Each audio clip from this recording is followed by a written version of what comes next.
Le Conseil de sécurité va maintenant entamer l'examen du point 2 à l'ordre du jour. Les membres du Conseil ont sous les yeux le document S 2024-239. Il s'agit du texte d'un projet de résolution soumis par les États-Unis d'Amérique. Le Conseil est prêt à passer au vote sur le projet de résolution dont il est saisi.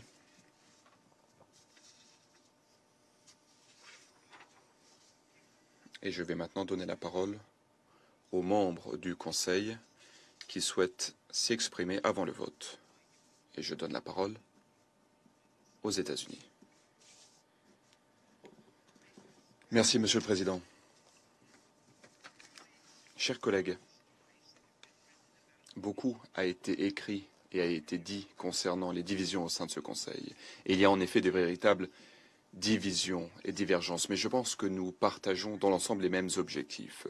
Tout d'abord, nous souhaitons un cessez-le-feu immédiat et continu dans le cadre d'un accord menant à la libération des otages détenus par le Hamas et d'autres groupes, un cessez-le-feu qui permettra de faire acheminer une aide humanitaire vitale à Gaza.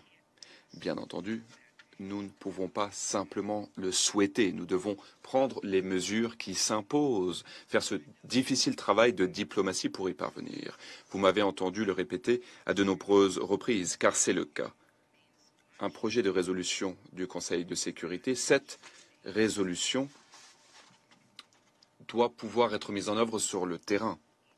Voilà pourquoi l'Égypte, le Qatar et les États-Unis travaillent inlassablement dans la région afin de négocier un cessez-le-feu immédiat dans le cadre d'un accord aboutissant à la libération de tous les otages détenus par le Hamas et d'autres groupes. Un cessez-le-feu qui nous permettra d'améliorer la situation humanitaire grave dans la bande de Gaza.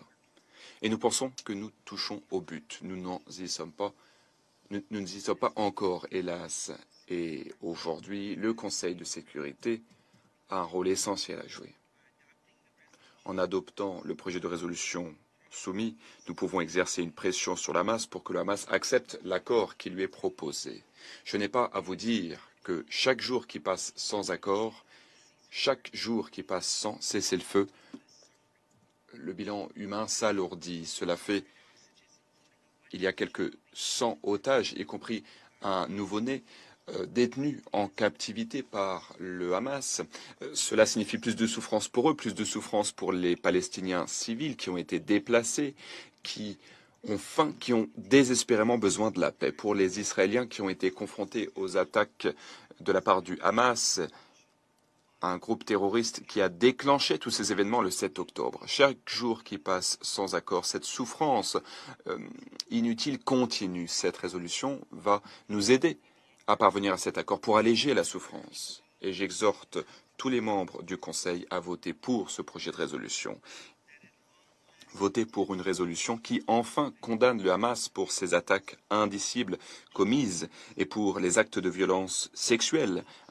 Une résolution qui explique très clairement que tous les civils israéliens et palestiniens devraient pouvoir vivre sans la peur de la violence. Une résolution qui exige la protection des civils à Gaza. Une résolution qui souligne le fait qu'une offensive terrestre à grande échelle à Rafah pose un risque élevé pour les civils, à l'heure où nous essayons d'éliminer le Hamas de la bande de Gaza dans son ensemble. Ce projet de résolution demande à Israël d'enlever toutes les entraves et tous les obstacles à l'acheminement de l'aide humanitaire, tout particulièrement à l'heure où le risque de la famine se profile à l'horizon dans le nord de Gaza. Une résolution qui condamne tous les appels à réinstaller la population gazaoui ailleurs.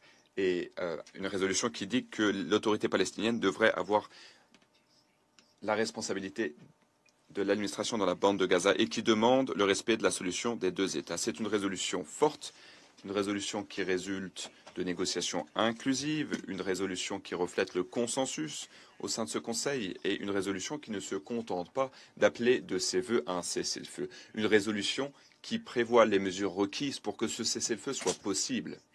Ce serait une erreur historique pour ce Conseil de ne pas adopter ce projet de résolution. Et une fois encore, j'exhorte tous les membres à voter pour ce projet de résolution. Je vous remercie. Je remercie la représentante des États-Unis de son intervention. Et je donne maintenant la parole à la Fédération de Russie.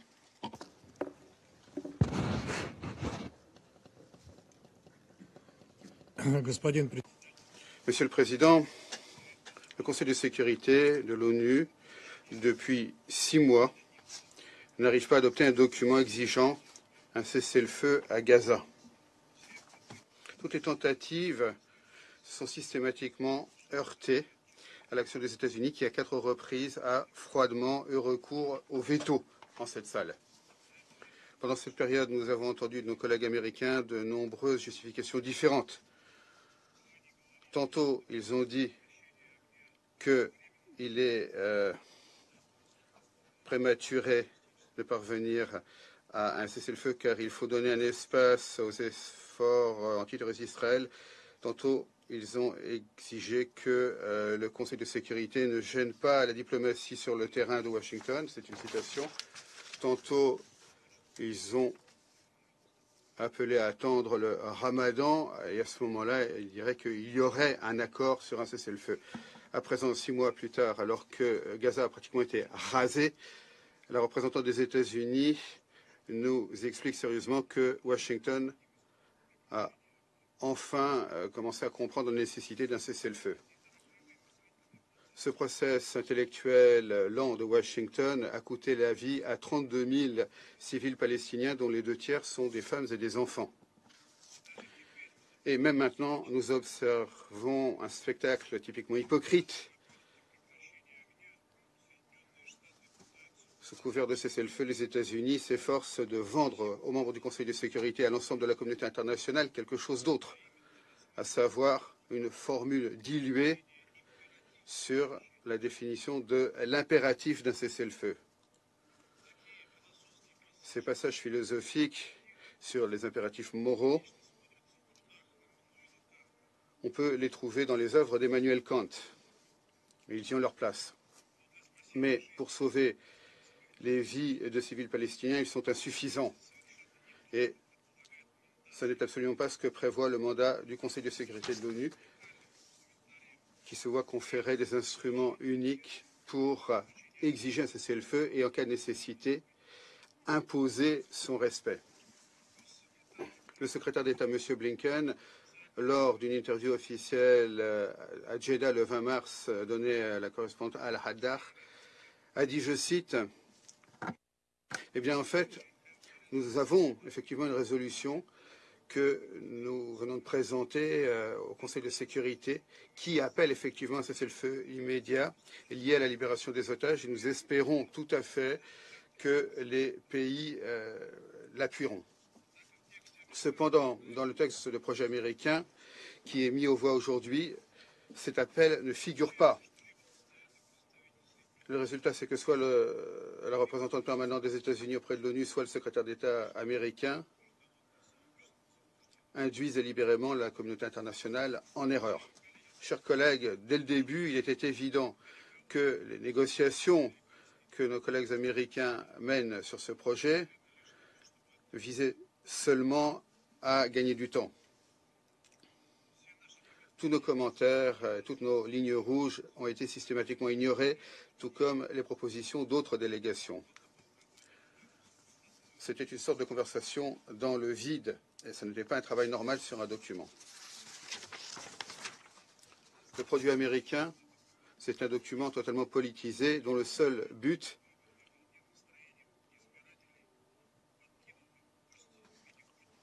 c'est de séduire les électeurs avec ce qu'on appelle un cessez-le-feu à Gaza, consolider l'influence américaine dans la région en qualifiant tel ou tel de terroriste et de garantir l'impunité d'Israël dont les actions criminelles ne sont même pas analysées dans le projet. Je voudrais attirer l'attention sur le fait que le projet américain, de fait, donne le feu vert à Israël pour mener une opération militaire à Rafah. Au moins, les auteurs ont essayé de faire en sorte que rien dans le projet n'empêche Jérusalem-Ouest de mettre un terme à ces expéditions sanglantes dans le sud de la bande de Gaza. Que veut Washington? Nous avons déjà dit que cette démarche ne nous emmène nulle part. Ce projet ne doit pas recueillir les voix de la majorité des membres du Conseil pour envoyer un signal, pour dire que cette construction de Washington est inacceptable. Pour nous, ce serait très étrange si ces membres du Conseil, leur majorité, qui comprennent cela et qui nous ont convaincus des défauts du projet américain, cette fois lèvent la main pour l'adopter. Mesdames et messieurs, si vous faites cela, vous vous déshonorerez.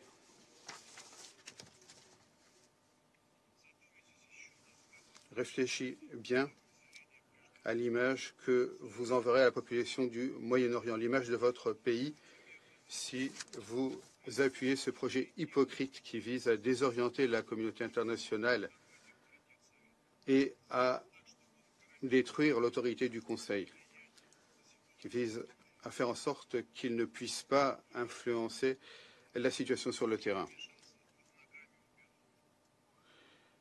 Ne faites pas le jeu de la Maison-Blanche. Êtes-vous prêt à participer à ce spectacle peu ragoûtant?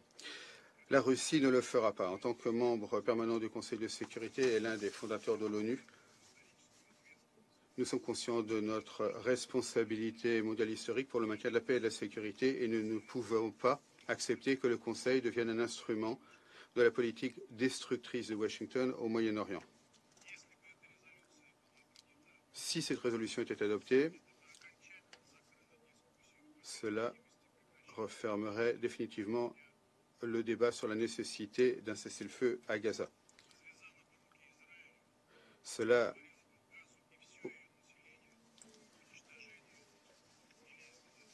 donnerait carte blanche à Israël pour ses politiques de persécution contre la population.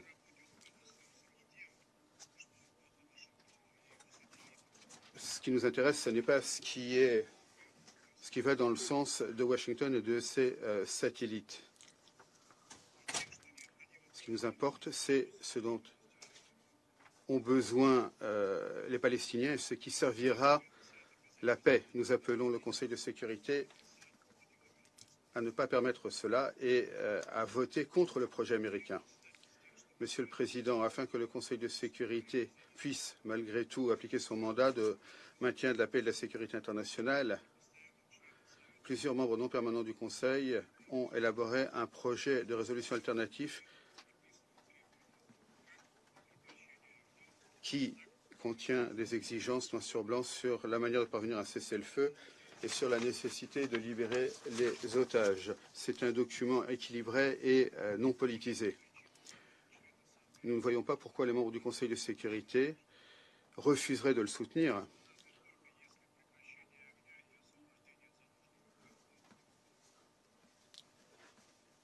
Sauf s'ils ne souhaitent pas un cessez-le-feu et la libération des otages.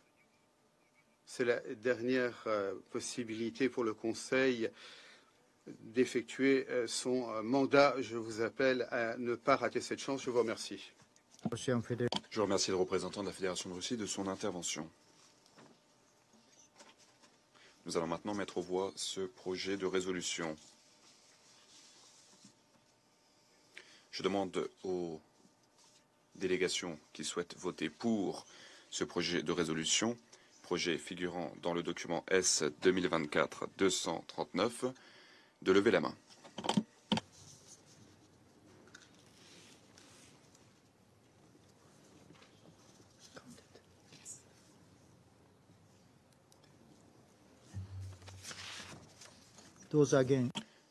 Ceux qui sont contre.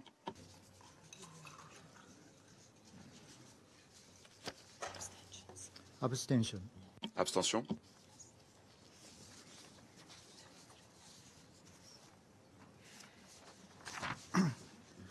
The result. Voilà les résultats du vote.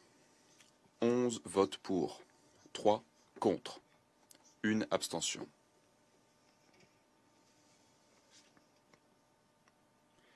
Le projet de résolution n'a pas été adopté en raison du vote négatif de la part de membres permanents du Conseil.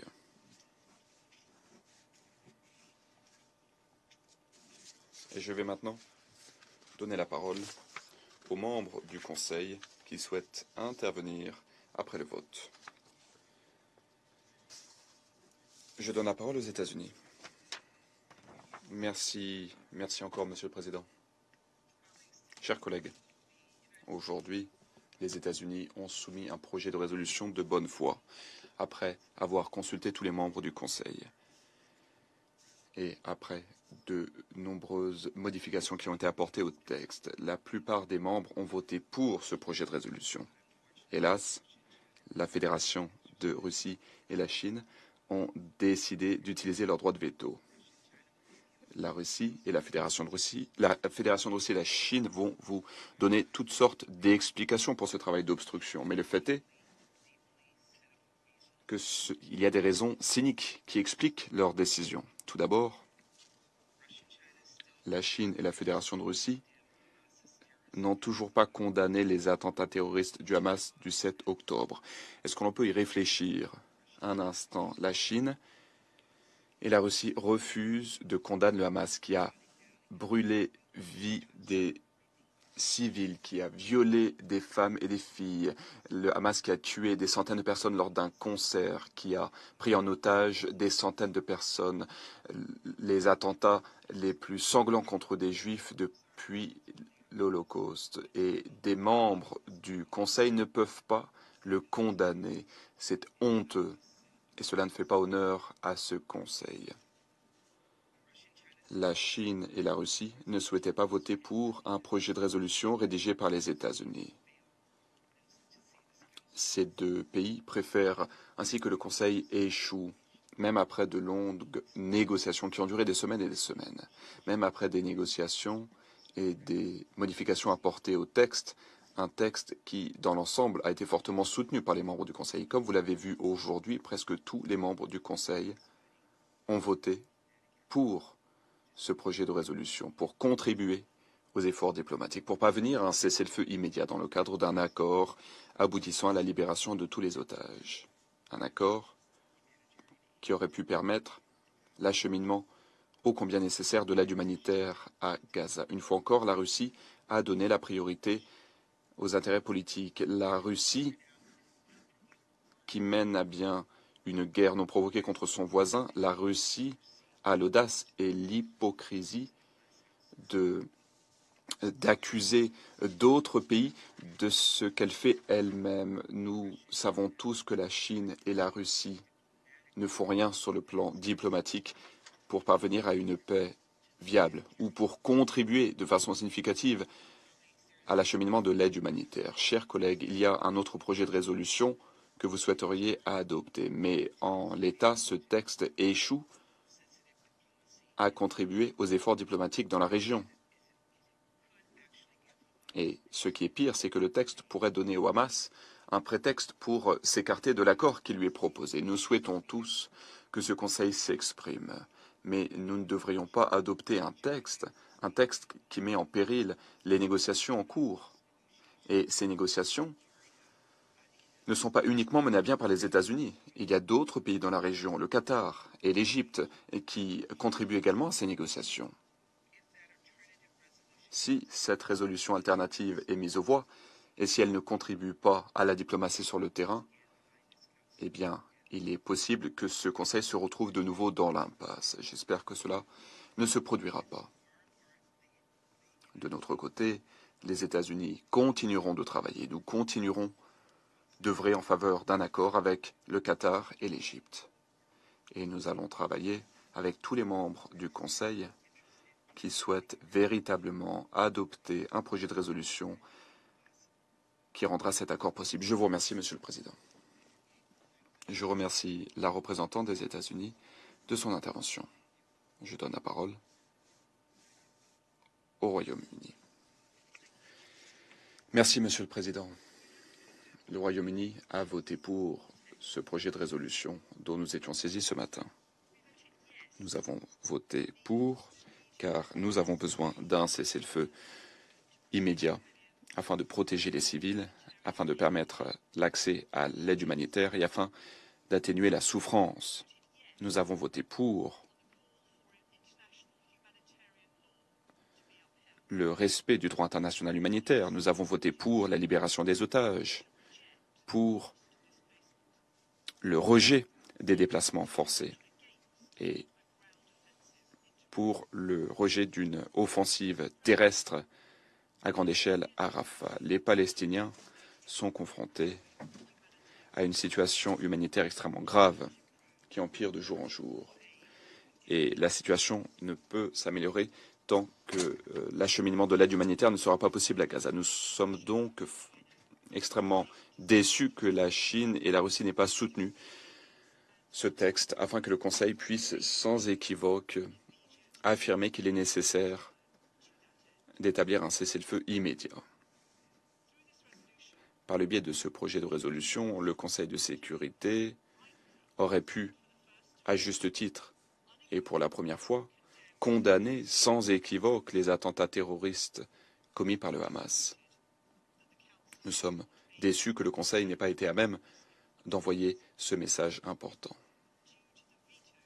En raison des droits de veto utilisés par la Chine et la Russie. Nous nous félicitons des négociations menées à bien de façon patiente et rigoureuse par les États-Unis en faveur de ce texte. De notre côté, nous continuerons de faire tout ce qui est en notre pouvoir pour faire acheminer une aide humanitaire à Gaza dans les plus brefs délais par voie terrestre, aérienne et maritime.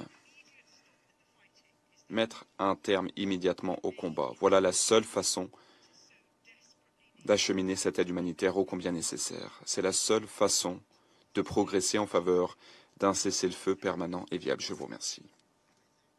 Je remercie la représentante du Royaume-Uni de son intervention. Je donne maintenant la parole à l'Algérie. Merci, Monsieur le Président.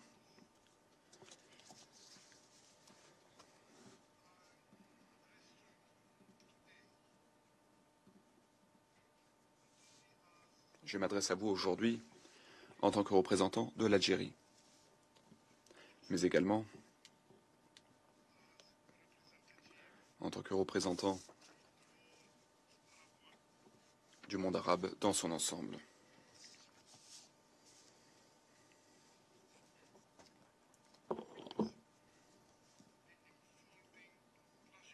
Nous sommes témoins de ce drame qui se déroule en Palestine. Notre région est dévastée par la violence infligée à la population palestinienne.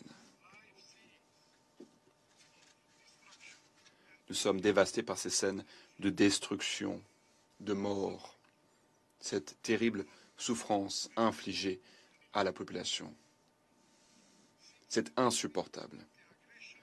Depuis le début de l'agression menée contre la population palestinienne, le groupe arabe n'a eu de cesse de demander à mettre un terme à ce bain de sang.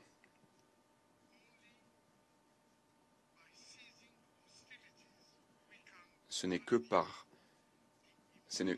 grâce à la cessation des hostilités que nous pourrons atténuer cette terrible souffrance et veiller à ce que nous puissions acheminer à grande échelle une aide humanitaire pour ceux qui en ont besoin.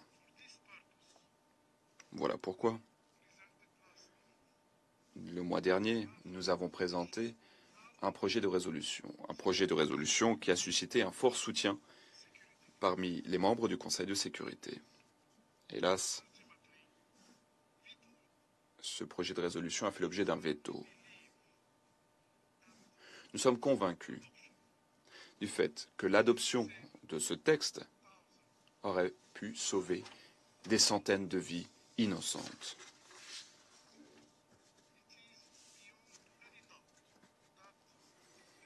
À n'en pas douter, la résolution 2712 et 2720, ces résolutions n'ont pas été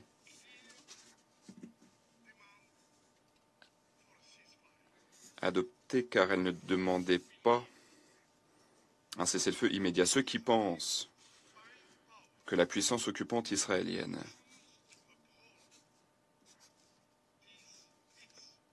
déciderait de respecter ses obligations en vertu du droit international se trompent. Ils doivent renoncer à cette fiction. Monsieur le Président, depuis la diffusion de ce projet de résolution, il y a plus d'un mois, l'Algérie a participé activement et de bonne foi aux négociations, à ce processus de négociation. Nous avons proposé des amendements raisonnables pour parvenir à un texte plus équilibré et plus acceptable. Nous reconnaissons les efforts réalisés par la délégation américaine et en particulier par l'ambassadrice Greenfield pour prendre en compte certaines de nos propositions. Cependant, nos préoccupations fondamentales n'ont toujours pas été prises en compte malgré les nombreuses versions révisées qui ont été diffusées. Tout au long de ce processus, nous n'avons cessé de mettre en exergue l'urgence qu'il y avait à avoir un cessez-le-feu immédiat pour éviter que de nouvelles vies soient perdues. Nous nous sommes fait l'écho des exigences de millions de personnes et d'acteurs humanitaires en faveur d'une cessation immédiate des hostilités. Malheureusement, le projet de résolution n'est pas à la hauteur de nos attentes. Il ne prend pas en compte de manière adéquate ces questions fondamentales et les immenses souffrances du peuple palestinien.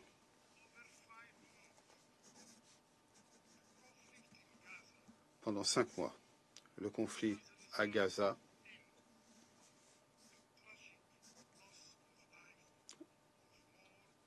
a fait plus de 32 000 morts palestiniens, ce qui est une tragédie. 32 000 morts palestiniens.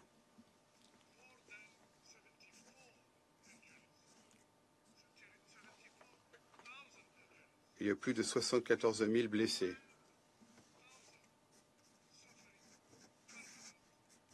Et 12 000 personnes qui sont handicapées de manière permanente. Il ne s'agit pas simplement de chiffres. Il s'agit de vie. Il s'agit de rêves.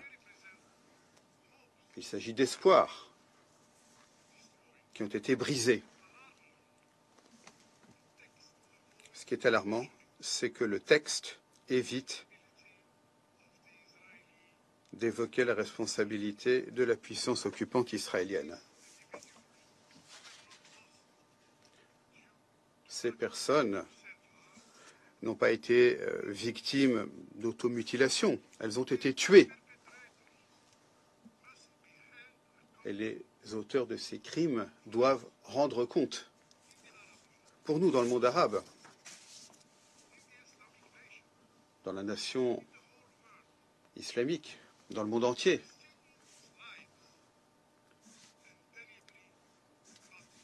les vies palestiniennes, sans aucun doute, comptent. Monsieur le Président, le texte qui a été présenté aujourd'hui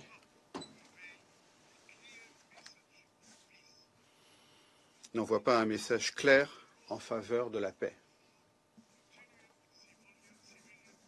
De manière tacite, il permet que l'on continue à avoir des victimes civiles et il ne présente pas de garantie pour éviter une nouvelle escalade. Il s'agit d'un laissez-passer pour que l'on continue à tuer les civils palestiniens. L'accent mis sur les mesures, je cite, visant à réduire les dommages subis par les civils provoqués par les opérations en cours et futures, et les opérations futures. Donc, cela donne carte blanche pour la poursuite des effusions de sang.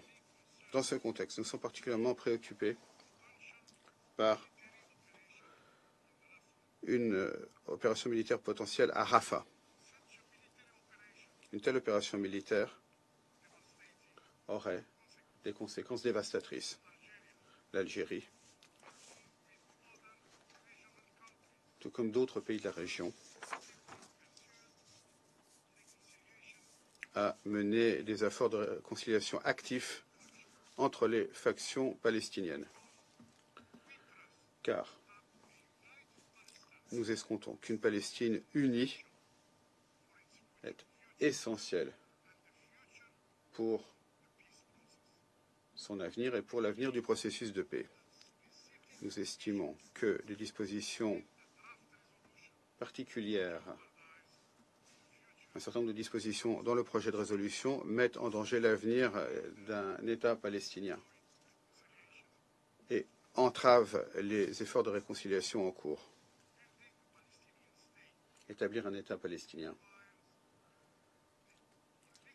nécessite les efforts collectifs de tous ces citoyens. Tous ces citoyens.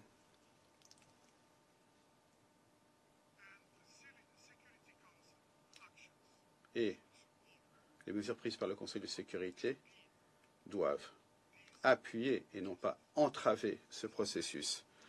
Monsieur le Président, l'UNRWA joue un rôle essentiel pour aider les réfugiés palestiniens, non seulement en Palestine, mais également en Jordanie, au Liban, en Syrie.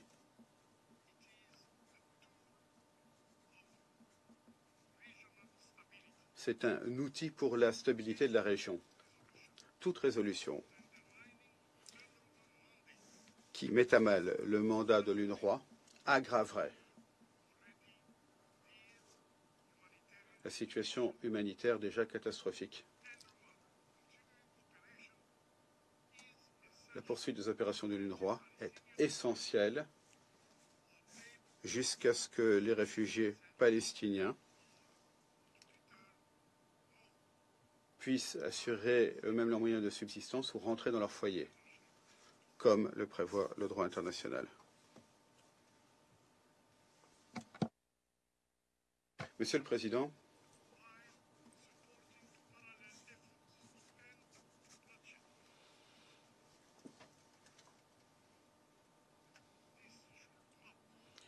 même si l'on appuie des efforts parallèles pour prévenir les effusions de sang, cela ne doit pas empêcher le Conseil d'exiger un cessez-le-feu clair pour atténuer les souffrances des Palestiniens. Le Conseil de sécurité, son devoir, c'est, au titre de la charte, de maintenir la paix et la sécurité internationale. Il doit avoir les pouvoirs nécessaires pour imposer un cessez-le-feu. Pour toutes ces raisons, l'Algérie a voté contre ce projet de résolution. Monsieur le Président, nous exhortons tous les membres du Conseil de sécurité à accorder la priorité à une cessation des hostilités immédiate.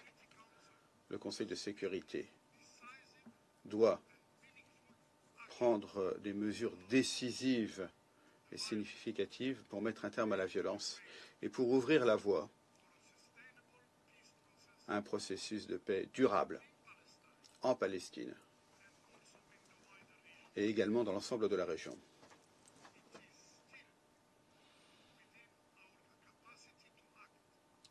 Nous pouvons toujours agir et c'est urgent. C'est urgent. Je vous remercie. Je remercie le représentant de l'Algérie pour sa déclaration. La parole est à la France. Monsieur le Président, la France remercie les États-Unis d'avoir proposé cette résolution en faveur de laquelle elle a voté. Ce Conseil doit continuer à agir alors que la catastrophe humanitaire à Gaza s'aggrave chaque jour davantage. La France exige la libération immédiate et inconditionnelle de tous les otages. Elle exige aussi un cessez-le-feu immédiat et durable. Elle soutient par conséquent les efforts de plusieurs membres élus de ce Conseil qui proposent un projet de résolution en ce sens et elle se félicite que ce projet soutienne sans réserve les efforts en cours à Doha. La France soutient et appuie sans réserve ces efforts. Elle demande le respect intégral du droit international et des conventions de Genève. C'est une exigence absolue. La France s'oppose fermement à toute offensive israélienne à Rafah qui ne pourrait qu'aboutir à un désastre humanitaire. Il y a urgence à acheminer massivement l'aide à Gaza. Il est impératif d'ouvrir le port d'Ashdod, une voie terrestre directe depuis la Jordanie et tous les points de passage. Fidèle à ces principes, la France continuera d'appeler ce Conseil à condamner les actes terroristes et les violences sexuelles commis par le Hamas et d'autres groupes terroristes le 7 octobre. En octobre dernier, une grande majorité d'entre nous avait soutenu le projet brésilien qui dénonçait clairement ces actes. La France rappelle son attachement indéfectible à la sécurité d'Israël et sa solidarité avec le peuple israélien après ces attaques. Celle-ci ne saurait néanmoins justifier les souffrances dont les Palestiniens sont les victimes. La France continuera de s'engager en faveur d'un règlement du conflit israélo-palestinien. Elle rappelle que seule la solution des deux États est à même de répondre aux besoins de sécurité d'Israël ainsi qu'aux aspirations légitimes des Palestiniens à un État. Il est du devoir de ce Conseil de le rappeler et c'est pourquoi la France prendra ses responsabilités et va proposer une initiative au Conseil de sécurité. Je vous remercie. Je remercie le représentant de la France pour sa déclaration. La parole est maintenant à la République de Corée. Merci, Monsieur le Président. La République de Corée a voté pour le projet de résolution présenté par les États-Unis. En effet, il contient des éléments positifs qui peuvent ouvrir la voie à une paix plus durable en Palestine et en Israël, y compris un appui aux négociations en cours pour parvenir à la libération des otages et un cessez-le-feu immédiat. La République de Corée réaffirme sa ferme position. Nous appelons à un cessez-le-feu humanitaire immédiat. Nous objectons à toute opération terrestre à Rafah et nous soulignons l'importance qu'il y a à protéger les civils. C'est pourquoi nous nous félicitons du fait que le projet de résolution dit clairement qu'un cessez-le-feu immédiat et durable est impératif pour protéger les civils et atténuer les souffrances humanitaires. Et nous saluons les efforts du gouvernement américain visant à intégrer des commentaires des membres du Conseil. Ce projet de résolution proposé par les États-Unis contient d'autres éléments importants, y compris l'appui aux efforts diplomatiques visant à parvenir à cesser le feu à la libération de tous les otages restants, une condamnation claire de tous les actes de terrorisme, y compris les attaques du Hamas condamnables du 7 octobre et les préoccupations concernant l'offensive terrestre à Rafah. Le texte appelle également toutes les parties à permettre un acheminement immédiat sûr, pérenne et sans entrave de l'aide humanitaire à la population civile partout à Gaza. De plus, il rejette les déplacements de force, la création de prétendues zones tampons et les nouvelles colonies à Gaza. Il contient également un engagement en faveur de la solution à deux États. Il est donc regrettable qu'une nouvelle possibilité pour le Conseil d'avoir une riposte favorable ait échoué à tirer le consensus. La République de Corée continuera à travailler de manière constructive avec les autres membres du Conseil pour parvenir à un résultat significatif pour répondre à la grave situation à Gaza. Je vous remercie. Je remercie le représentant de la République de Corée. La parole est maintenant à la Chine. Monsieur le Président, la Chine a voté contre le projet de résolution qui vient d'être mis aux voix. Et j'aimerais expliquer le vote de la Chine et ses motivations. Plus de 160 jours se sont écoulés depuis le début du conflit à Gaza, face à une tragédie humaine dans laquelle plus de 32 000 civils innocents ont été tués et des millions souffrent de la famine. La mesure la plus urgente que doit prendre le Conseil, c'est de promouvoir un cessez-le-feu immédiat, inconditionnel et durable. Tel est l'appel universel de la communauté internationale. Une décision prise par la session extraordinaire d'urgence de l'Assemblée générale il y a quelques mois et un appel solennel du secrétaire général au Conseil où il a invoqué l'article 99 de la Charte. Le Conseil a traîné les pieds et a perdu trop de temps à cet égard. Nous nous souvenons tous que les États-Unis ont présenté leur propre projet de résolution après avoir, le 20 février, recouru au veto contre un très large consensus parmi les membres du Conseil concernant un cessez-le-feu immédiat.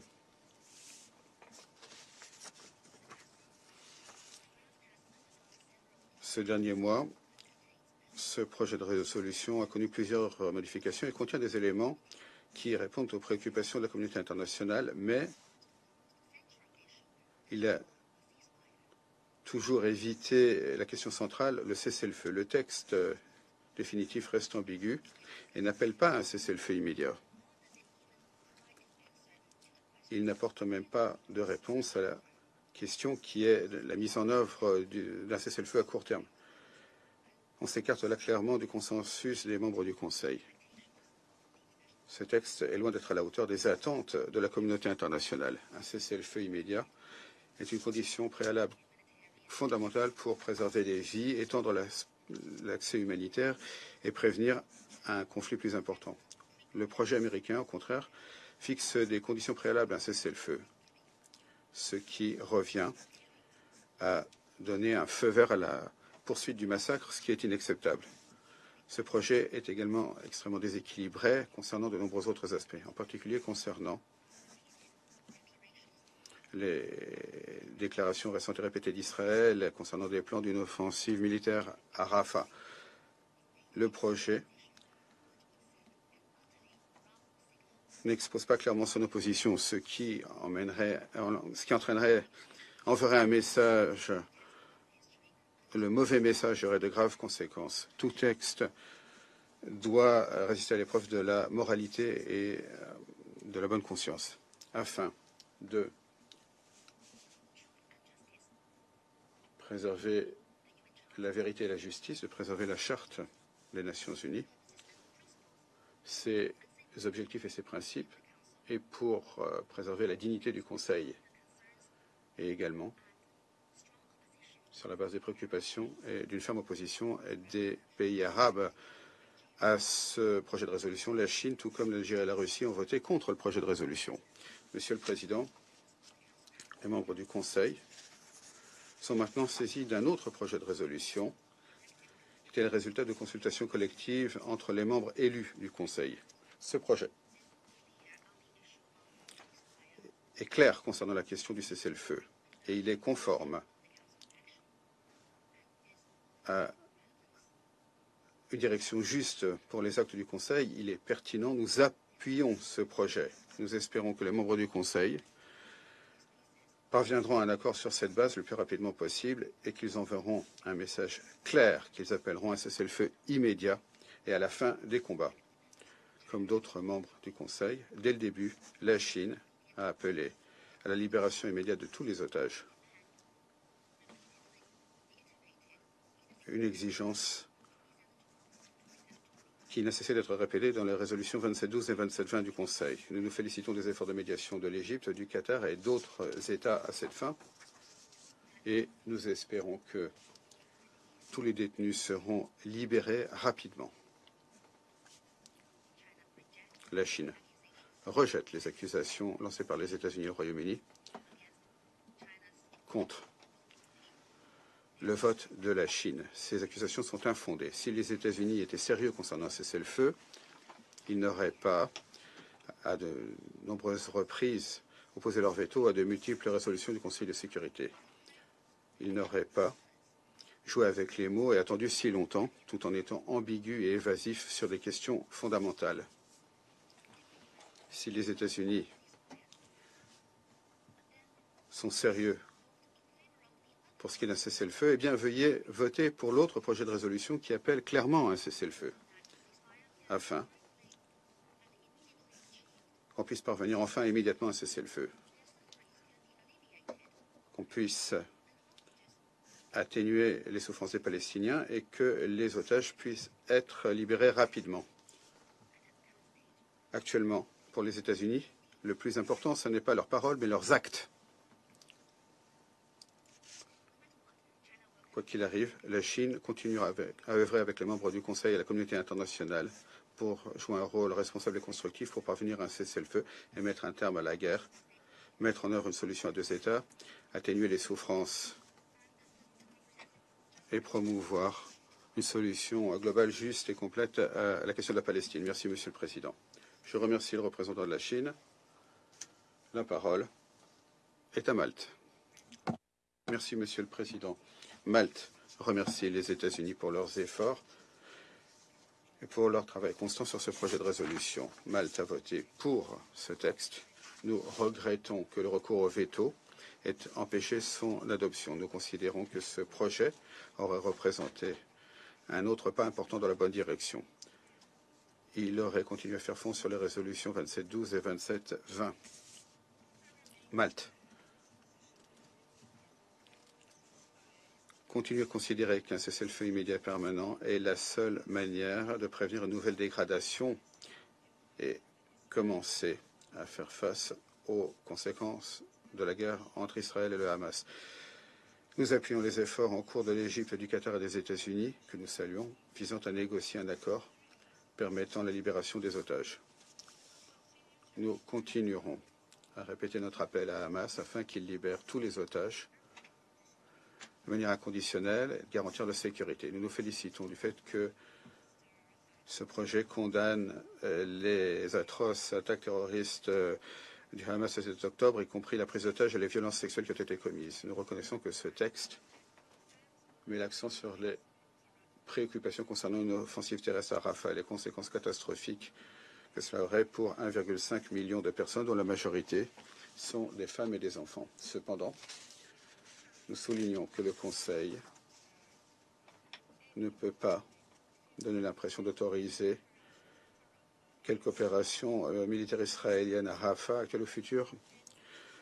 Nous soulignons notre ferme rejet de toute offensive terrestre à Rafah. Nous considérons que le projet aurait dû contenir un libellé plus ferme et réassurant sur cette question. Nous soulignons également qu'un déplacement forcé de la population civile palestinienne depuis Gaza et au sein de Gaza représenterait une grave violation du droit international.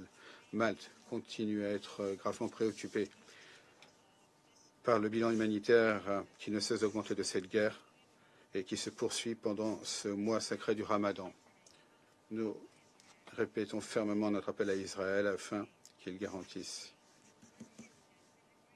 l'acheminement immédiat sur de l'aide humanitaire dont la population de Gaza a si désespérément besoin. Nous devons tout faire pour atténuer les souffrances des civils à Gaza. Nous répétons également notre appel en faveur de la pleine mise en œuvre des résolutions 2712 et 2720. Malta reste extrêmement préoccupée concernant la situation actuelle dans la région. Nous répétons qu'un cessez-le-feu immédiat et permanent reste une priorité pour parvenir à une désescalade de cette spirale de violence extrêmement préoccupante et cette escalade des tensions dans la région. En conclusion, Malte réaffirme son ferme attachement à la réalisation d'une paix globale au Moyen-Orient. Pour cela, il faut une solution à deux États, où Israël et la Palestine, deux États démocratiques, coexistent pacifiquement côte à côte au sein de frontières sûres et reconnues, conformément aux résolutions pertinentes du Conseil de sécurité et aux paramètres internationalement convenus. Merci. Je remercie le représentant de Malte pour sa déclaration. La parole est maintenant au Guyana. Thank you. Merci, Monsieur le Président. Après 5 mois de guerre à Gaza et les atroces attaques du 7 octobre 2023, le Conseil n'a toujours pas été capable d'adopter un texte qui traite de toutes les dimensions du conflit, de manière à avoir des conséquences sur la situation sur le terrain et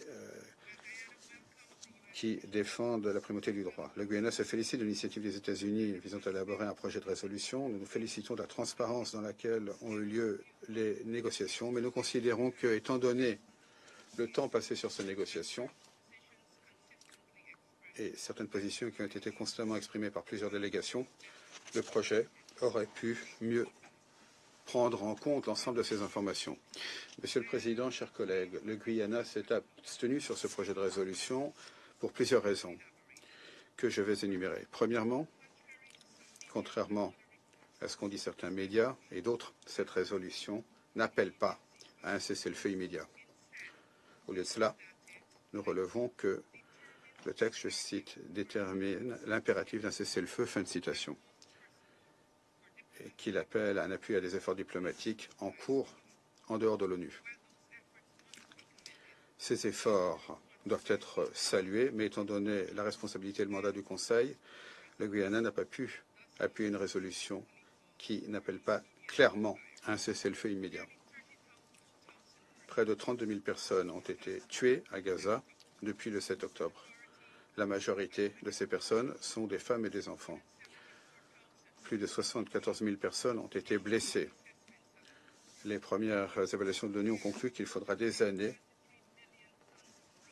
pour déblayer 23 millions de tonnes de débris et des munitions non explosées partout à Gaza. Le dernier rapport de l'ONU prévoit la famine entre maintenant et mai 2024. Autrement dit, on ne peut pas mettre un terme à ce désastre provoqué par l'homme sans un cessez-le-feu immédiat. Il est de la responsabilité du Conseil d'exiger très clairement un cessez-le-feu tout en reconnaissant les efforts du Qatar, de l'Égypte et des États-Unis. Deuxièmement, l'exigence d'un cessez-le-feu ne doit pas être liée ou conditionnée à la libération des otages. La prise d'otages est strictement interdite par le droit international et leur libération doit être inconditionnelle. Le Guyana répète son appel en faveur de la libération immédiate et inconditionnelle de tous les otages. Deux torts ne peuvent pas aboutir à un bien. Le peuple palestinien ne doit pas être collectivement puni et lui-même pris en otage en raison des crimes d'autres. Troisièmement, selon nous, ce texte n'a pas d'attribution dans de nombreux domaines clés. Il inclut la condamnation du Hamas pour les attaques du 7 octobre et il exige un accès que Hamas autorise immédiatement un accès humanitaire pour les otages. À juste titre, il n'y a pas d'attribution d'exigence concernant les autorités israéliennes pour ce qui se passe à Gaza, par exemple. Qui est responsable du fait que 1,5 million de Palestiniens se soient réfugiés à Rafah et qui a annoncé une offensive terrestre là-bas? À qui est-ce qu'on appelle à respecter le droit international humanitaire pour ce qui est de la protection des civils, sites civils, l'accès humanitaire et la protection de l'aide humanitaire et des personnels médicaux, leurs biens, leurs infrastructures? Qui a créé les obstacles existants à l'acheminement d'une aide humanitaire à l'échelle nécessaire? Qui est responsable du déplacement forcé de la population civile à Gaza? Qui empêche l'utilisation de tous les itinéraires disponibles vers la bande de Gaza et dans la bande de Gaza? Qui ne respecte pas les mécanismes de notification et de déconfliction? Nous savons quelles sont les réponses à ces questions. Nous n'avons cessé d'entendre des intervenants du système des Nations Unies comme de la société civile décrire la situation sur le terrain. Ils ont expliqué où sont les problèmes et qui est responsable de leur création. Pourquoi est-ce que ces exigences n'ont pas adressées à la puissance occupante n'ont pas été clairement exprimées dans la résolution? Pas une seule fois. D'ailleurs, si l'on lit cette résolution prenant en compte le contexte, eh bien, il serait difficile de dire quelle partie au conflit commet des atrocités à Gaza, des atrocités qui ont nécessité la présentation de ce projet de résolution. Dans une résolution de 41 paragraphes, 2036 mots, la puissance occupante n'est évoquée qu'une seule fois dans l'avant-dernier paragraphe. Quatrièmement, pour ce qui est du paragraphe 7 du préambule, c'est une source de préoccupation. Ce Conseil est l'organe qui a les responsabilités pour ce qui est des menaces à la paix et à la sécurité internationale, les actes d'agression, la violation de la paix. Comment pouvons-nous entériner l'idée selon laquelle, je cite, les opérations en cours et futures à Gaza, tant que des mesures sont prises pour, je cite, réduire de façon significative les torts causés aux civils. Fin de citation. Cette idée a été rejetée par un certain nombre de délégations lors des négociations. Selon nous, c'est une violation directe des responsabilités du Conseil. Cela établirait un précédent dangereux. Le Conseil se rendrait complice des atrocités commises à Gaza aujourd'hui et à l'avenir. Cinquièmement et enfin, nous avons pris note du paragraphe qui concerne le rôle du coordonnateur pour Gaza. Nous nous félicitons des efforts déployés par le coordonnateur. Selon nous, néanmoins, dans la bande de Gaza à la suite de la guerre, étant donné les efforts qui seront requis, l'UNRWA aura un rôle essentiel à jouer, étant donné les décennies d'expérience dans la région et ses capacités à opérer sur le terrain. Ce Conseil l'a entendu à plusieurs reprises. L'UNRWA joue un rôle indispensable. L'UNRWA apporte une aide vitale aux Palestiniens. Nous avons donc été déçus que la seule mention de l'UNRWA dans le paragraphe concerne cette enquête portant sur les allégations proférées à l'encontre d'une poignée de membres du personnel. Le Guyana, avec le soutien de nombreuses délégations, avait demandé à ce que nous réitérions le mandat important de l'UNRWA dans le texte, mais cette préoccupation n'a pas été prise en compte. Monsieur le Président, Mesdames et Messieurs, le Conseil a encore la possibilité d'agir afin de mettre un terme à la souffrance pour toutes les parties. Les civils à Gaza ont besoin d'un répit, les Palestiniens ont besoin d'un répit, les Israéliens ont besoin d'un répit, les deux ont besoin d'un répit. Il faut mettre un terme à ce cycle de violence et de souffrance. C'est la fenêtre de tir qui s'offre à nous. La population palestinienne et israélienne aspire à la paix. Le Guyana est prêt à travailler avec les autres membres du Conseil pour répondre à leurs besoins, pour répondre à leurs aspirations légitimes, y compris, et c'est très important, la solution à deux États. Cela ne doit pas être remis à plus tard. Je vous remercie. Je remercie la représentante du Guyana de son intervention. Je donne la parole à la Slovénie. Merci beaucoup, Monsieur le Président. Un mois après notre dernier mois, je vais répéter mon intervention. Nous avons voté pour ce projet de résolution, car il faut faire cesser la mort et la faim. Il faut faire cesser la souffrance des civils, la souffrance des otages et de leurs familles. Nous avons voté pour ce projet de résolution, car il est impératif que le Conseil de sécurité envoie un message clair quant au fait que la situation à Gaza est inacceptable. Nous sommes extrêmement déçus que la Fédération de Russie et la Chine aient utilisé leur droit de veto. Nous remercions les États-Unis des efforts déployés pour présenter ce projet de résolution. Ce texte donnait au Conseil la possibilité d'agir à la suite des nombreuses présentations consternantes que nous avons entendues. Le projet de résolution ne contenait pas tous les éléments auxquels nous aspirions. Néanmoins, ce texte nous donnait la possibilité de nous exprimer sur un certain nombre de sujets qui nous préoccupent tout particulièrement dans le cadre de cette crise, notamment l'importance d'un cessez-le-feu immédiat, le besoin de libérer les otages, prendre une position claire contre une offensive à Rafah, étant donné ses conséquences pour la paix et la sécurité régionale, l'urgence d'enlever tous les obstacles à l'acheminement de l'aide humanitaire, le besoin de fournir plus d'aide et de distribuer cette aide humanitaire, le besoin de respecter le droit international humanitaire, la protection des civils, la protection des infrastructures civiles, le besoin de protéger le personnel humanitaire, le personnel médical, le rejet de toute tentative de modifier le rejet de tout déplacement de population et la promotion de la solution des deux États. Ces éléments ont fait l'objet de nombreuses négociations, de nombreuses présentations. Comme cela a été indiqué lors des séances antérieures, tous ces efforts sont complémentaires, les efforts de diplomatie, les efforts régionaux, les efforts du Conseil. Nous remercions l'Égypte, le Qatar et les États-Unis des efforts déployés afin d'aboutir à un accord sur le terrain. La Slovénie estime qu'il faut que le Conseil envoie un message fort, un message de soutien aux efforts diplomatiques.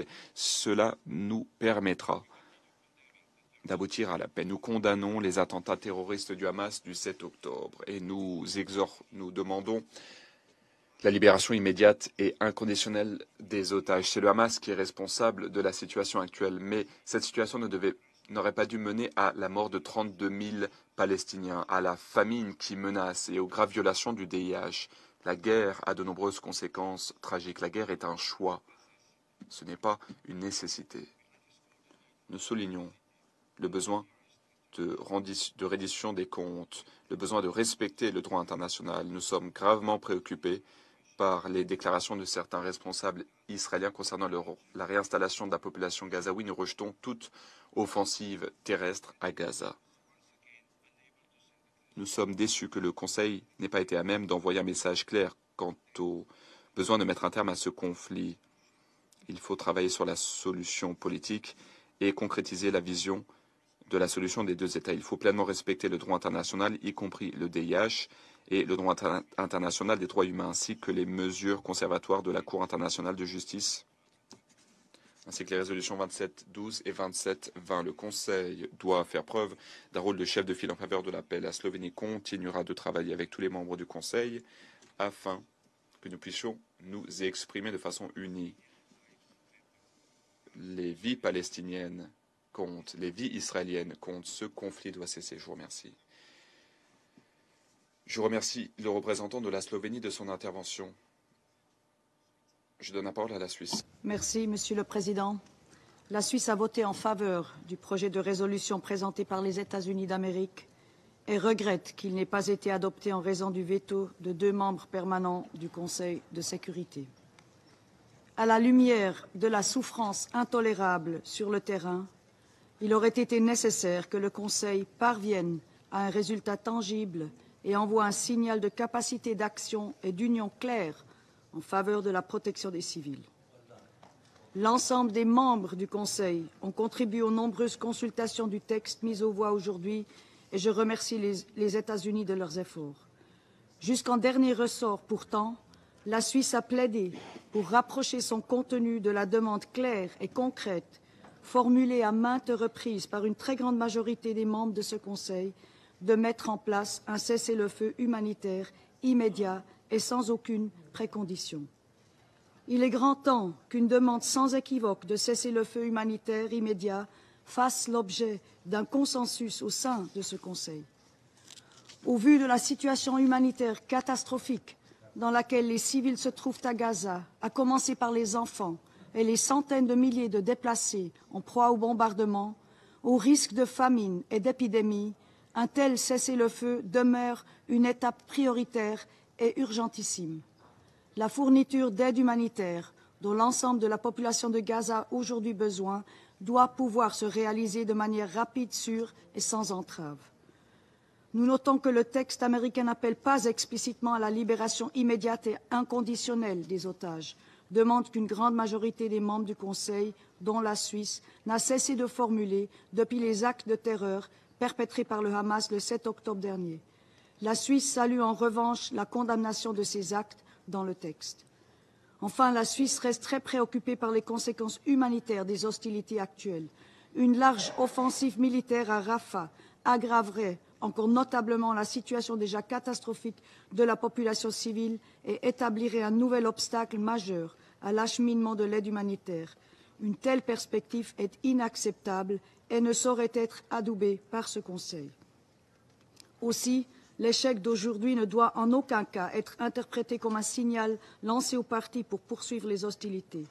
Pour cette raison, La Suisse reste engagée, y compris avec les membres élus du Conseil de sécurité, pour permettre une action rapide du Conseil. Nous encourageons et remercions aussi tous les efforts de négociation en cours menés par les États-Unis, l'Égypte et le Qatar. Il reste aussi de notre devoir de veiller à ce que les obligations en vertu du droit international, notamment du droit international humanitaire et des droits humains, soient respectées par toutes les parties, en toutes circonstances, même en l'absence de résolution émanant du Conseil, afin de protéger et venir en aide aux populations civiles. La Suisse demeure engagée pour une action unifiée visant à porter fin à ce conflit et rétablir un horizon politique conformément à notre mandat de maintenir la paix et la sécurité. Je vous remercie. Je remercie la représentante de la Suisse de son intervention. Je donne la parole à la Sierra Leone. Monsieur le Président, aujourd'hui, le Conseil était saisi du projet de résolution présenté par les États-Unis dans le cadre des efforts déployés par le Conseil pour honorer ses responsabilités au titre de la charte de l'ONU, à savoir le maintien de la paix et de la sécurité internationale. Nous prenons note des efforts déployés par les États-Unis pour aboutir à un texte permettant d'améliorer la situation sur le terrain, mettre un terme aux hostilités en cours dans la bande de Gaza qui ont commencé à la suite des attaques du 7 octobre.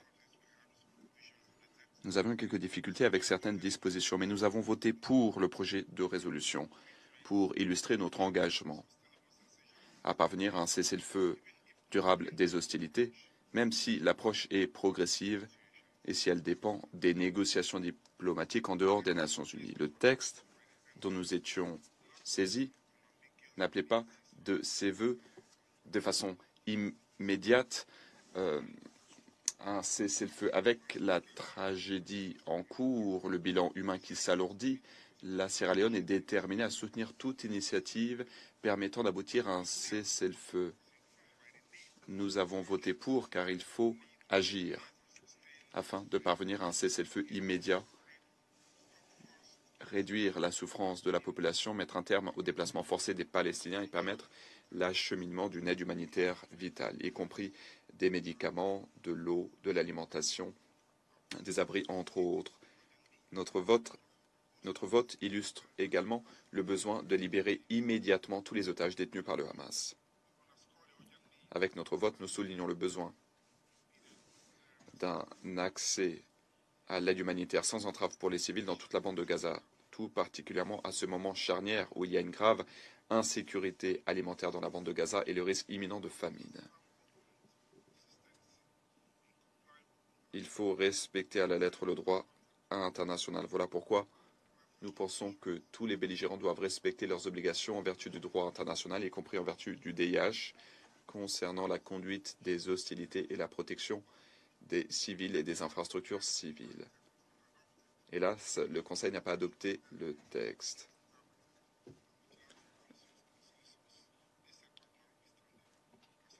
Le Conseil doit continuer à agir en faveur de la paix. Il faut trouver une solution à la situation humanitaire catastrophique en cours. Il faut tenir compte de la situation actuelle. 1,1 million de personnes sont déplacées à l'intérieur de la bande de Gaza. Il y a des personnes blessées, des femmes, des groupes vulnérables, un bilan humain lourd, une souffrance indicible. L'UNRWA joue un rôle essentiel, tout comme toutes les agences humanitaires de l'ONU, pour apporter une aide humanitaire vitale à la population civile. Nous soutenons le coordonnateur des affaires humanitaires pour Gaza. Lorsque les armes se seront tues, il est essentiel que la population palestinienne ait la possibilité de déterminer son avenir et son statut politique.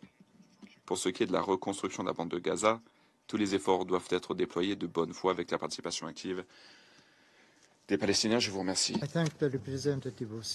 Merci à la Sierra Leone de son intervention. Je donne la parole à l'Équateur. Merci, Monsieur le Président. Nous avons voté pour le projet de résolution dont nous venons d'être saisis, car il est urgent que le Conseil agisse face à la situation humanitaire catastrophique pour la population gazaoui. La famine est imminente et il y a un risque de propagation de la violence, ce qui pourrait avoir des conséquences catastrophiques également. Nous avons voté pour ce projet de résolution qui résulte d'une longue négociation à laquelle ont participé tous les membres du Conseil. Surtout, dans ce texte, le Conseil exprime le besoin d'un cessez-le-feu immédiat.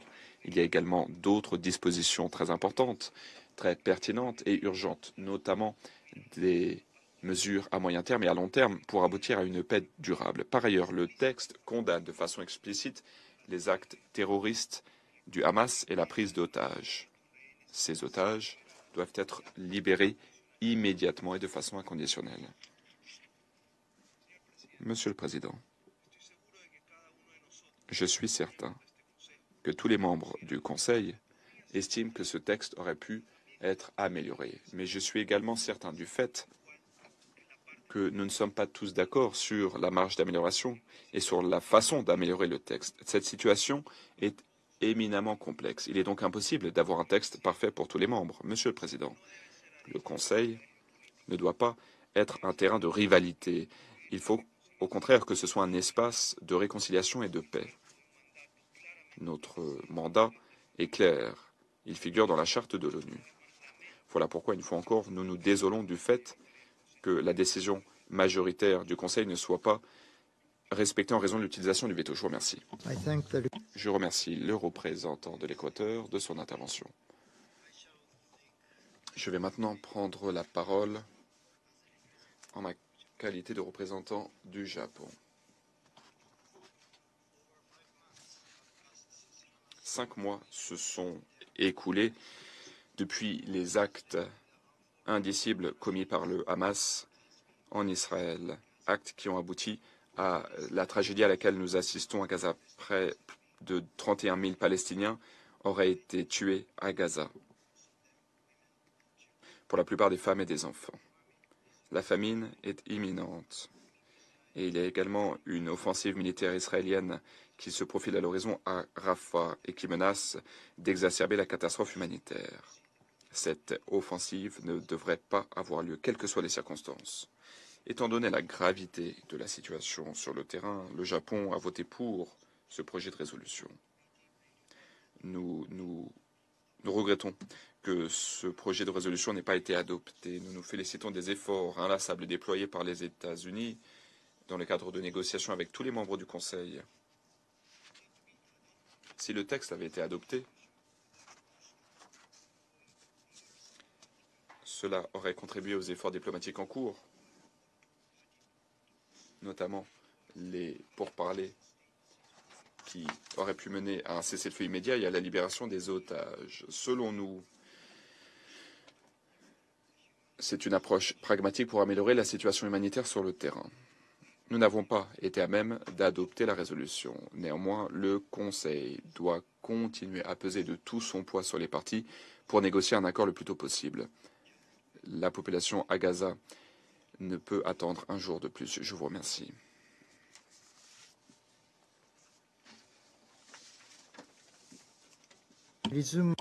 Je reprends mes fonctions de président du Conseil. Le représentant permanent de la Fédération de Russie a demandé à prendre la parole de nouveau pour intervenir. Je leur donne la parole. Monsieur le Président, nous avons écouté les discours hypocrites de plusieurs membres du Conseil qui versent des larmes de crocodile après le veto de la Russie et de la Chine. Nous avons expliqué pourquoi nous avons voté contre cette résolution. Ce n'est pas du tout. Elle a été présentée par la délégation américaine, comme l'a dit aujourd'hui la représentante permanente des États-Unis. Je vous ai dit, à vous qui avez voté ici, que vous vous déshonorez aujourd'hui en votant pour le texte américain qui, pour vous,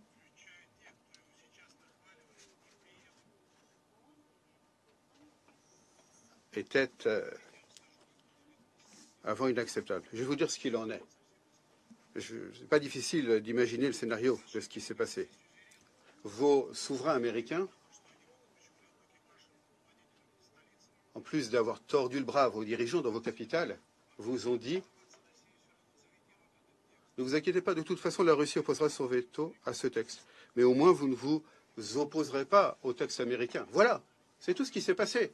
Donc, ne nous expliquez pas hypocritement que vous êtes choqués par le veto de la Russie et de la Chine. Je vous le répète, aujourd'hui, vous vous êtes déshonorés en votant pour un texte que vous-même, vous ne soutenez pas.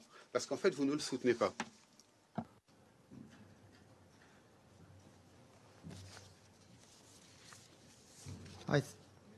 I thank the representative. Je remercie le représentant de la Fédération de Russie de son intervention. Je donne maintenant la parole au représentant d'Israël. Merci, Monsieur le Président. Monsieur le Président, à l'entame de mon propos, je souhaiterais remercier les États-Unis d'Amérique.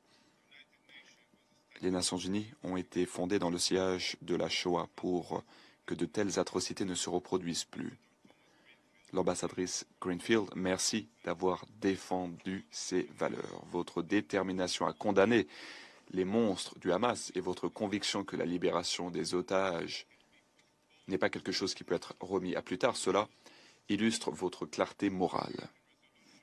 Le texte des États-Unis, si ce texte avait été adopté, cela aurait montré que aux Nations Unies, la morale aurait été rétablie. Cela aurait été la première fois que le Conseil ou tout organe de l'ONU aurait condamné donc les massacres commis par le Hamas. Hélas, pour des raisons purement politiques, ce texte n'a pas été adopté. Et les terroristes peuvent continuer à bénéficier de l'action de ce Conseil qui justifie ces crimes du Hamas. Comment expliquer aux enfants à travers le monde que l'organe chargé de faire respecter la paix et la sécurité internationale, que cet organe refuse de condamner ces actes terroristes? La décision du Conseil de ne pas condamner le Hamas ternit à jamais l'image de ce Conseil. Israël défend son avenir contre ceux qui souhaitent nous anéantir. Tous les organes de l'ONU ont consacré leur discussion uniquement à la situation à Gaza et au bilan humain parmi les civils. Les chiffres fournis par les terroristes sont brandis et cités comme si ces chiffres étaient une parole divine. Et pourtant, ces statistiques sont les mensonges du Hamas. Et l'ONU adopte ces statistiques à une vitesse effarante. Le Hamas sait qu'Israël ne peut être vaincu sur le plan militaire. Leur objectif, c'est d'anéantir Israël. Et leur stratégie, c'est de terroriser la population civile, tout en utilisant de façon militaire la communauté internationale pour nous lier les mains afin de garantir leur survie. Comment est-ce que le Hamas le fait? Ils utilisent les Gazaouis en tant que bouclier humain. L'objectif est de maximiser les victimes parmi les civils, car ils savent que cela va forcer le Conseil de sécurité à demander à Israël de mettre un terme à son opération militaire. Je vous demande de garder à l'esprit le fait que, pour Israël, toute mort parmi les civils est un drame. Pour le Hamas, la mort des civils, c'est une stratégie. Hélas, vous jouez le jeu du Hamas, et il l'avait prévu. Israël est une démocratie qui respecte le droit.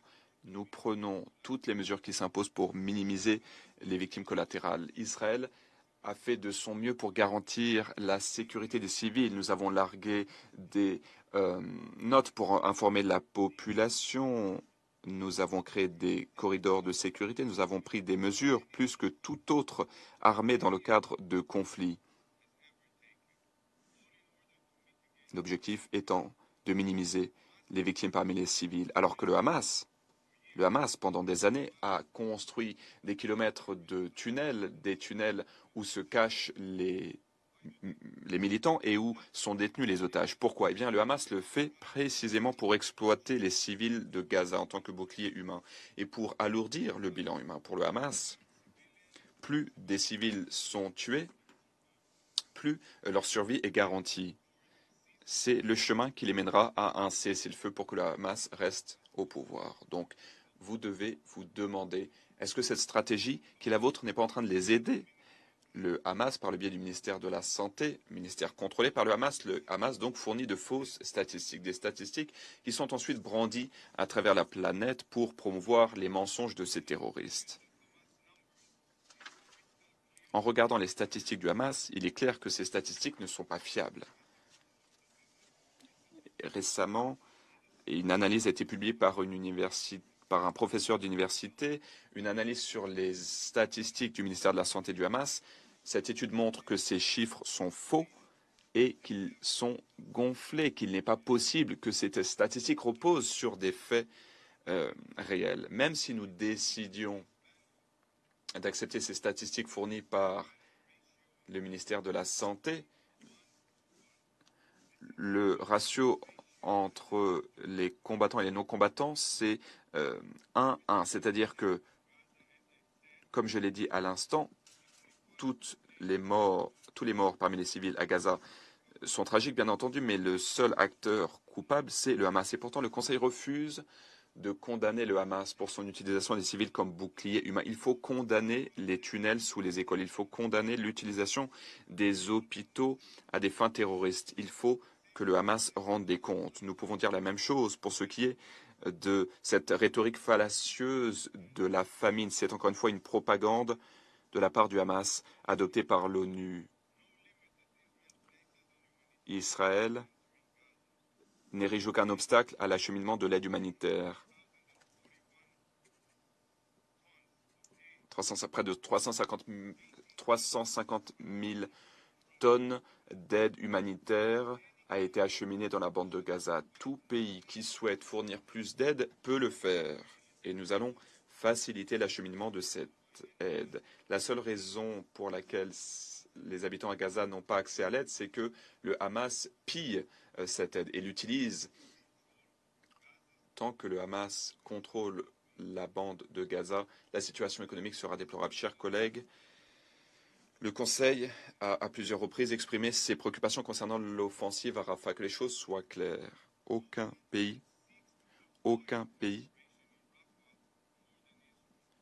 ne souhaite éviter une opération à Gaza, à Rafah plus qu'Israël. Est-ce que ce sont vos fils, est-ce que ce sont vos enfants qui sont envoyés dans cette opération militaire? Non, ce sont nos enfants qui font le sacrifice ultime.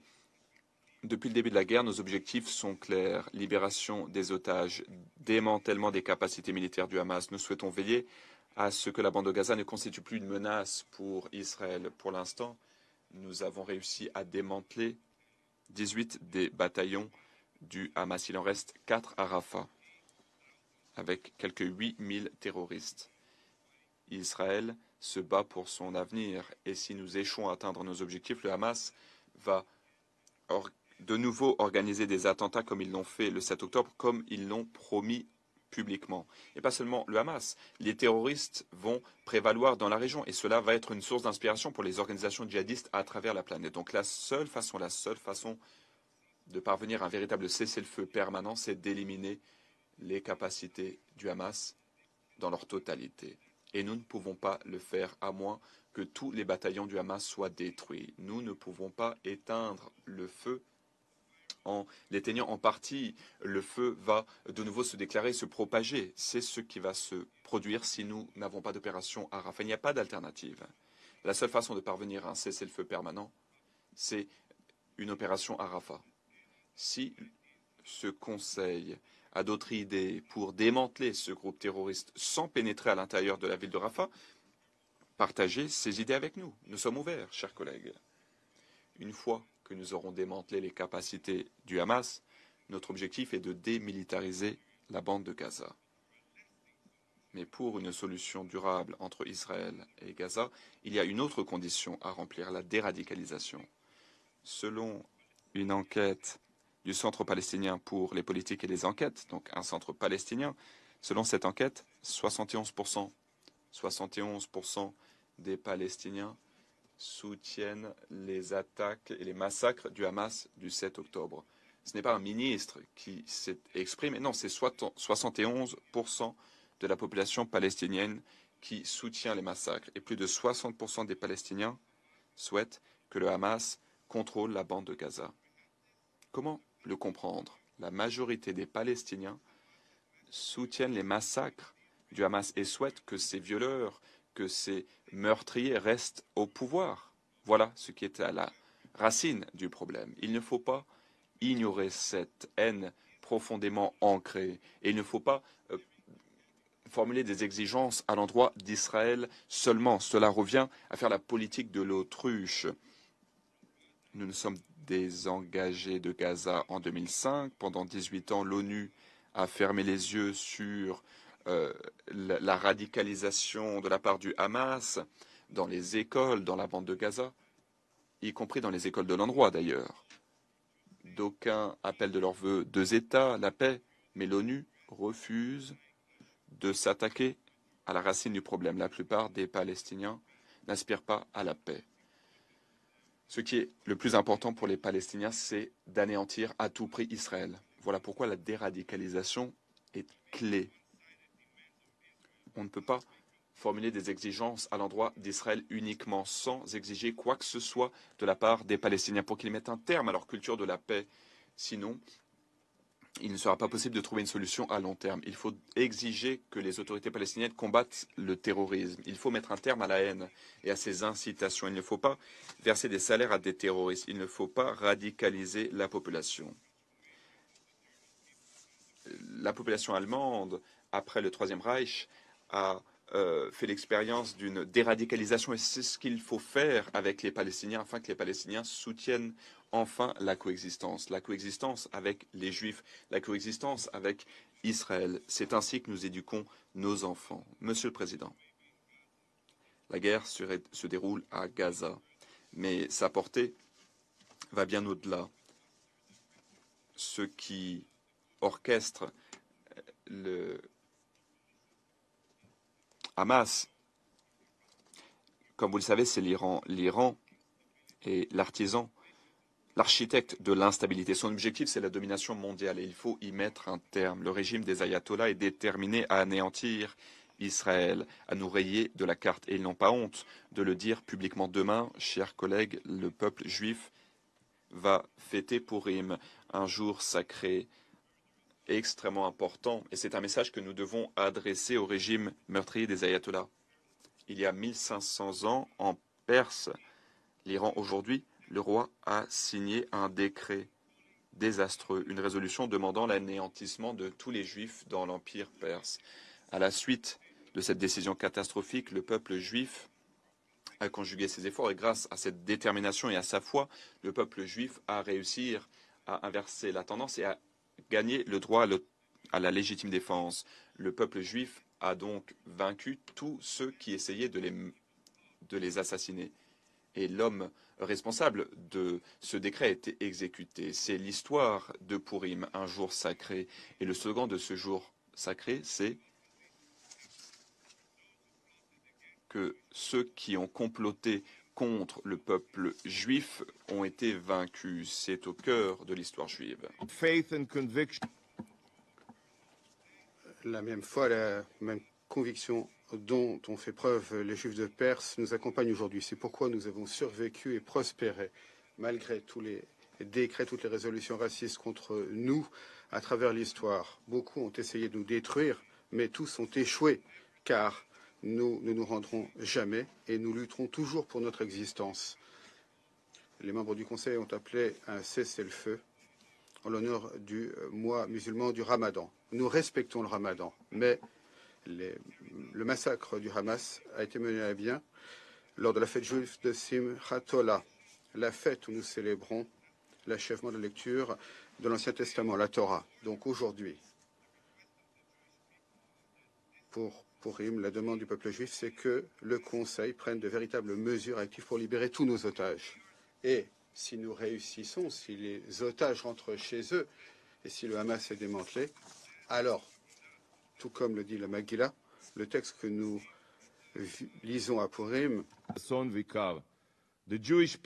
le peuple juif